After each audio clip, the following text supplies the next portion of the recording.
Apat na kaibigan na kailangan natin dito sa mundo. Una, yung kaibigan na sasabihin ng totoo kahit masakit pa yan. Kahit nasasaktan ka na. Kasi minsan din kailangan mo ng kaibigan yung sasampalin ka sa katotohanan kasi hindi mo na alam kung ano ang tama at mali. Pangalawa, yung kaibigan na sasamahan ka pag may problema ka, pag iiyak ka, iiyak din siya. At higit sa lahat, ipaglalaban ka sa lahat.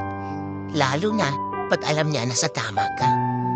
Pangatlo, yung kaibigan na kahit alam ang lahat ng sikreto mo, pero hindi niya sasabihin sa lahat, kahit mag-away pa kayo. Ito-treasure mo talaga yung mga taong ganyan.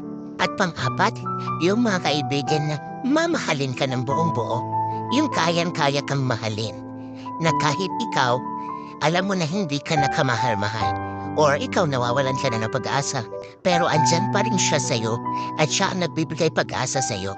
Diba? Kaya, yun ha, yan ang mga apat na kaibigan na lagi nating tandaan para magkaroon tayo ng magandang buhay.